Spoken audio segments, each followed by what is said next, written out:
Hey everybody, I'm going to do a quick run through of chapter 13, Gifted and Talented.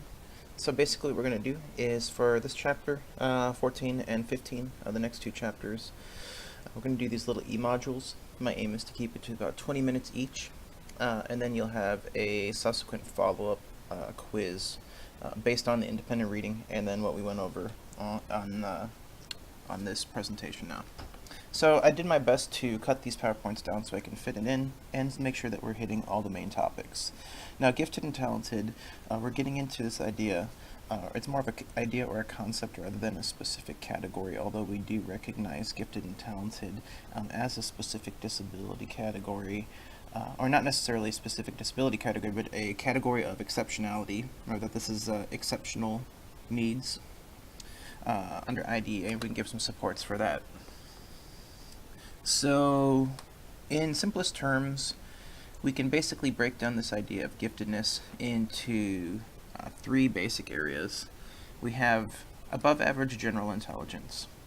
We can find that out by IQ testing, which would be the traditional method, but then any sorts of other performance or norm reference testing. We can basically use any sorts of those methods. If you're scoring, consistently 99th percentile on everything, on the I-STEP, on NWEA, on, any of the other tests that you take, that's a pretty good sign, especially if it's for an extended period of time and it's over, multiple discipline areas or skill areas.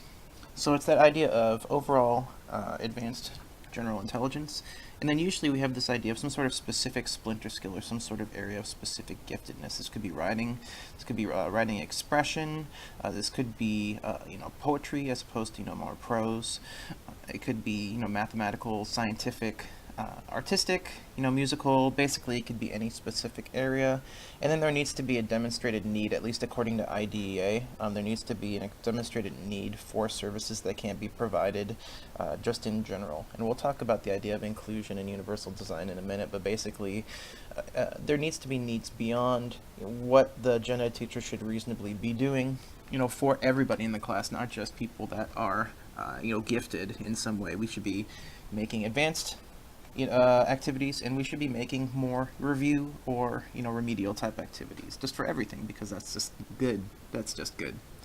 So there's a few other models, and we don't have to go too quick into them, but basically you see the same type of breakdown for categorization, that there's above average general intelligence, that there's usually some sort of splinter skill or some sort of extremely high specific intelligence area, and then most of these models incorporate the idea of creativity or critical thinking. Critical thinking you can kind of put those two together in certain aspects, whereas critical thinking requires creativity, to really be utilized correctly, but you'll see that it's basically those three particular things: above average general intelligence, some sort of superior splinter skill, and then creativity. But then as far as IDEA is concerned, we need an educational need for the services. That could be academic, that could be behavioral, we don't know.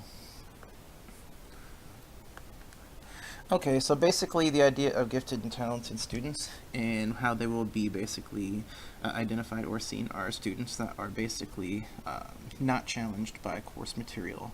This is bad because not only are they not, developing academically or cognitively, but when a child's not challenged, they're also prone to boredom, and that's not good behaviorally or socially, because that can manifest itself in destructive behaviors that disrupt the class, cause other sorts of issues, and that can lead to potentially negative social, implications. So we're talking about this idea of creativity. Well, what is creativity? Creativity can really beget or take several forms, and we got a few kind of keywords we might associate with what does it mean to be creative, right? So the idea to come up with ideas quickly. Fluency has to do with speed usually. Flexibility, which is kind of the lack of rigidity, or its opposite of rigidity. The idea to think nimbly, think differently. Novelty or originality, The idea to not necessarily think inside of a box, but to consider new or different things. Elaboration, the ability to actually go beyond basic fact and to be able to actually organize those facts into logical sequences, and so on. But you can see that creativity kind of takes multiple forms. It's more of a blanket concept than, oh, Johnny's creative. Well, what does that really mean? Can we specifically attribute the creativity to some specific skills or areas?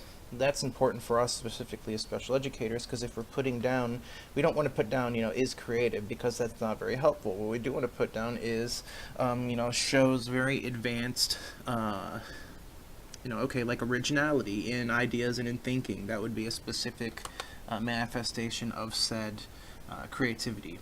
And as for the prevalence, the book says 3 to 5%, but according to norm reference, like just the bell curve, it should be somewhere between 1.7 and 2-ish% of people that will score on IQ tests or performance tests would they be considered gifted. That's 2 standard deviations above the norm, or 130, for those of you that know a bit about IQ testing.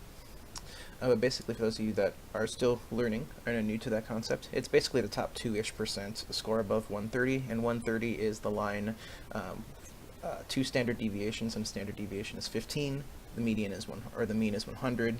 So 100, 115, 130. That's the second deviation. That's the cutoff line that we consider for exception. So do we find these kiddos? It's kind of a multi-tiered process. First of all, going back to the actual definition, that there needs to be a specific need. So it's either going to come from the parent or it's going to come from the teacher, but someone's going to have to identify that the student isn't getting what they need, and that's causing some sort of detriment to the overall student. Student's not being challenged, and that's resulting in X behavior, or it's resulting in further disengage. Isolated or not disengaged, withdrawn type behaviors. I know people who are gifted and talented students who would tune out to the point where they actually would get relatively poor grades, because it's like, this isn't hard, it's not even worth my time to do and turn in the homework. And it's not for the points, because they're not necessarily motivated by the points. They're motivated by the actual learning. They want to learn. They don't care about the points. It's like, I could get every single point in the entire class if I wanted to, but I don't want to, if that's not a motivator. So when you get cases like that, that's definitely a case for, and that's a negative behavioral implication of being bored and not being challenged in the classroom. So either the parent or the teacher's gonna be like, hey, so-and-so, they're not really getting what they need. Then you can potentially go and do some general IQ testing. But as far as for specific skills and things like that, it's usually going to be done by work product. And that's usually going to be either work samples, like this portfolio right here. It's going to be work samples, could potentially be videos, but basically things that are demonstrating his or her specific skill superiority, indisputably. One thing that the book talks about is the underrepresentation of specific groups. Keyword specifically names African American, Native American, and girls as 3 specific groups in Chapter 13. So we have to make sure that we are actually paying attention to every person in our class and understand that some generic testing, such as generic IQ testing, there is some data that does show that there is potential for a cultural bias in standardized testing, and that's for different reasons that we don't need to get into today, but basically just be mindful that anybody has the potential of being gifted, and we just have to keep our eyes out for everybody.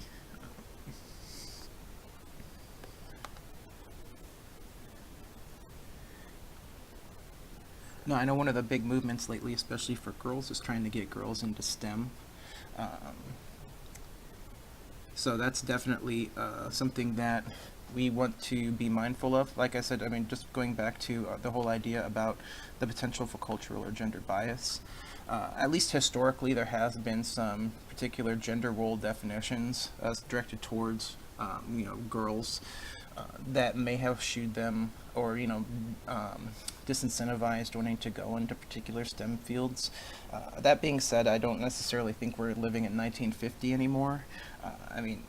I would say that if you were born after about 1995 or so, we've really tried to work hard as a society to try and debunk regular or standard or more traditional types of gender roles as far as what sort of careers can people take, what sort of things do people want to do or achieve or like.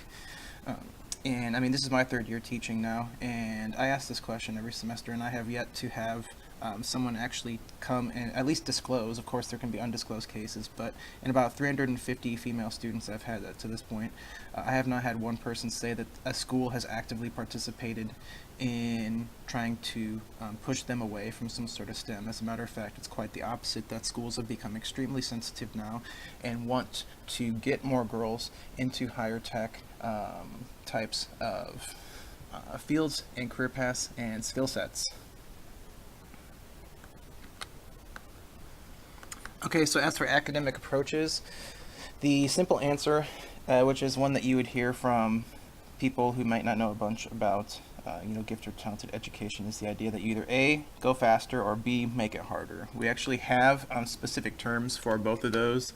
That's acceleration, which you accelerate your car, it goes faster, and enrichment, which basically means that you go beyond what you would normally learn, i.e. make it harder. But not to oversimplify these things. That's not really, we don't want to take such a rigid approach as to giftedness. What does it necessarily mean to go faster or to make things harder, to accelerate or to enrich? It doesn't necessarily mean what we might think. And so as far as acceleration, that would not necessarily mean that, okay, well, you got done with lesson 1 today, we can go to lesson 2 today, we'll go to lesson 3, then you can just go as fast as you'd like. The problem with, and especially with some introductory, because when you're in certain grades you learn specific skills. When you're in 3rd grade you learn times tables, and then as you get in there you start to get into division, you get into fractions, and then you get into the idea of the missing number, and you start to get into some pre-algebra concepts. So as we grow and as we get older, we get more depth in the actual fields that we're studying. That's why they don't call atoms until about 4th grade in science. And they're called particles of matter because it's it's a more simple concept we build on to a more advanced concept of an atom, and the more advanced concept of subatomic particles, neutrons, protons, then we get into the more advanced thing of ions, isotopes, and all that other good stuff, and we're getting ahead of ourselves for special ed class, but that's certainly a scientific example of this idea of depth, okay? And going faster doesn't always provide depth. And that's one of the things that students who may be gifted and talented, they're above grade level, so we can give them 5 grade level assignments. None of them are going to be challenging. You've just given them 500% busy work, so you're going to get even more pushback and more willful defiance, because not only are you not challenging them, but you're not challenging them and loading them down with more stuff that isn't challenging. So you've really just doubled down on not giving them effective learning activities. So this idea of enrichment is making it harder. So remember that making it harder does not equal giving more, right? So enrichment would be like, oh, well, the regular class does 1 through 15, but for enrichment, you can do 16 through 20, for enrichment or whatever. Now, granted, in a lot of math books, they put the more advanced story problems at the end of the problem sets. Specifically for that reason, they put the simpler problems in the beginning of the problem set, and they put the advanced problems in the end of the problem set. So yes, maybe in that instance you may give more of those advanced application story type problems where you're incorporating many more skills than literally just manipulating a few numbers on a paper. You're discriminating accurate information from inaccurate information, making critical decisions, then organizing information, and then organizing your computation. So you have a few more steps there that are being involved. Same sort of thing for reading. It's not like, oh, well, for enrichment, you can just read, 2 pages. That's the more, not harder. You could potentially give not only above grade level work, but you could also give more critical thinking assignments. Let's say if you're reading a book together in class and you're reading, I don't know, like Harry Potter or something like that. That'd be a good middle school type of a book. That's when I read it anyways. So a kid that may have already, that may not be challenged or may, be familiar with the Harry Potter books, do they have to do a book? Is a book report going to be some sort of motivating or meaningful activity for them? No. But we can use, first of all, their splinter creativity, their splinter skill. What are they specifically good at? As well as their proclivity towards critical thinking and creativity in general, to maybe make some problem or project-based learning activities that could be enrichment style. Let's say they're really good at the computer, or they're good, they're a good graphic artist. How about instead of creating a book report, right, 200 words, make sure that you get the summary. They could do that with their hands on their head. It's not a challenge. Maybe you could give them an opportunity to create a graphic novel of a particular scene using whatever, some sort of computer art program. Or maybe they could create, some sort of flyer for or let's say like a movie poster, or like a trailer or something for the movie rendition of the book or something. You can give them those, first of all, they're open-ended. Okay, there's no, I want XYZ. You have to do double font, this font, double space, 12-point font, 200 words. No, it's that you can create a song, you can do a book, you can create some sort of art, you can do something technology based. So first of all, giving them options, and first of all trying to tailor, and then also trying to tailor to their specific skill sets. That's going to create a more motivated, challenged student, because this is beyond just doing the busy work. This is, okay, first of all, I like this, so that's motivating. And then secondly, this is something that I can synthesize in my own way what I learned and produce it in a form in which, I am not only accustomed to, but also relatively masterful at, especially for a young age. So that's the key. If you learn one thing from this chapter, is this idea that acceleration and enrichment does not mean more or more difficult, and more difficult does not mean more amount. Okay, the idea of giving more work as an answer to students who get done early is not the answer at all. We give them developmentally appropriate work that will be more advanced and specifically more open-ended and more prone towards creative outlets. We can also do some other programs, especially as students get older. If they're interested in a trade, let's say if they're interested in STEM, maybe we can work with if they got a computer company, or there's some sort of IT, they can shadow the IT people. They can, go meet with some sort of, developer.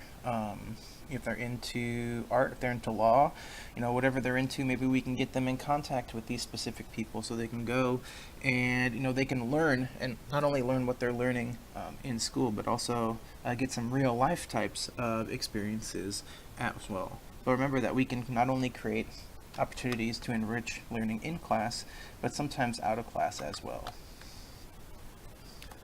So as far as placement options, the majority of students will be served in the general education classroom. That being said, there's this idea of twice exceptionality. That's a term from your book. I'll say again, twice exceptionality, or someone who is referred to as twice exceptional.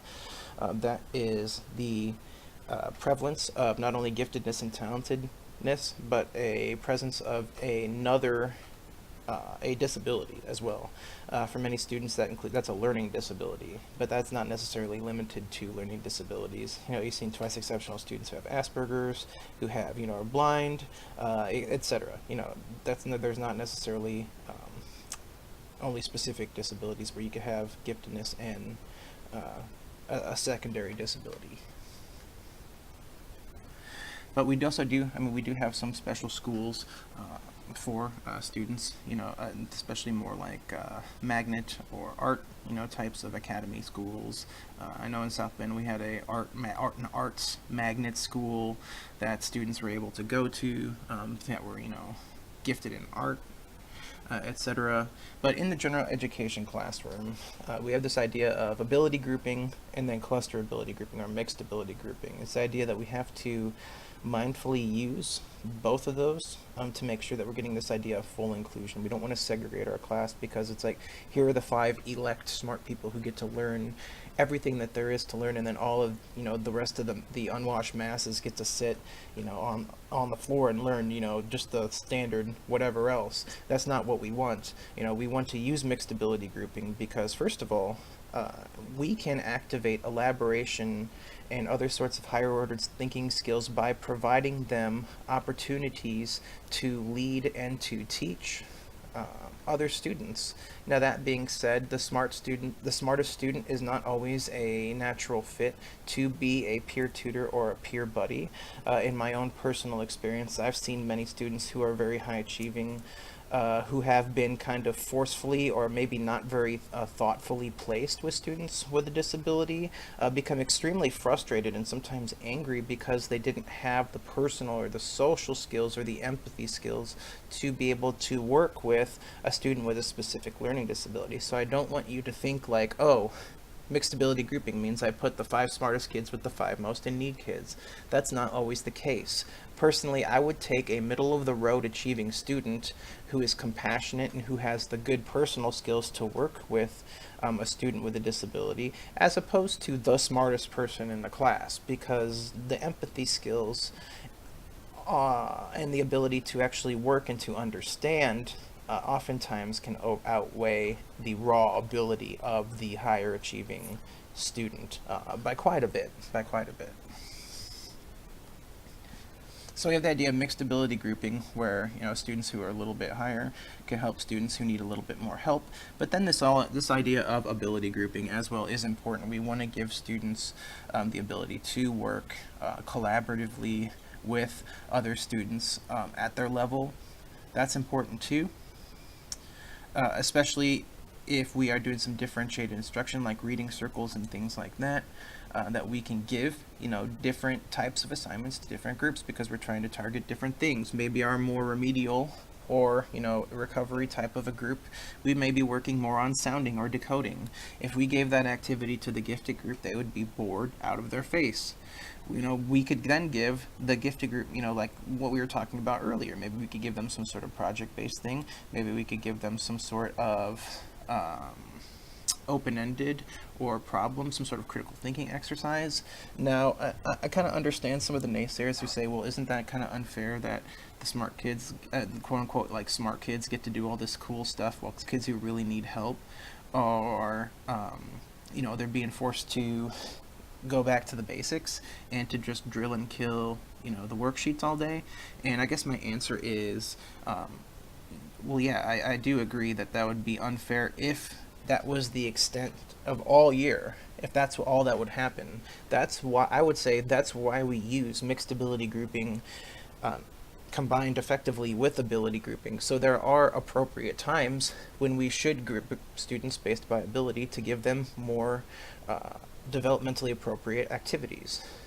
Also, there are times where we should provide mixed ability grouping so that we can provide the entire class with the same types of opportunities. So it's not like there's one answer. It does actually go both ways a little bit. So anyways, that was what I wanted to hit on gifted and talented education. Definitely, if you could walk away with something, definitely understand the idea that you have, at least for the definition, according to IDEA, you have the above average general intelligence. There's usually some sort of specific skill that we can quantify, and there needs to be an educational need that isn't already being met. Some of the other models basically incorporate creativity and critical thinking. And we talked about what makes creativity. It isn't it by itself. It's actually made up of several different sub-skills, and we need to try and quantify and articulate those sub-skills as much as we can to provide the best information. And then understand the idea of cultural bias and IQ testing, so that make sure that we're not missing out on anybody, make sure that we're not trying to propagate any sort of gender roles, especially early on in career exploration or something like that. We want to make sure that everybody has the thought, right? It has the paradigm, which is kind of like their belief or core, thought process, that, I can do, gender or, any sort of status is not necessarily holding me back from trying to achieve a specific anything. That's just a good character education in general. And then the idea of Acceleration does not mean give more, and doesn't mean just go faster, because faster more it has a lot to do with depth and the depth of the content that we're going into. We can give 10 worksheets of very low depth information, the student's not going to get anything from it, and the acceleration basically accomplished nothing. We have to give developmentally appropriate activities. So anyways, thanks for checking out the chapter 13, and I will see you guys next time.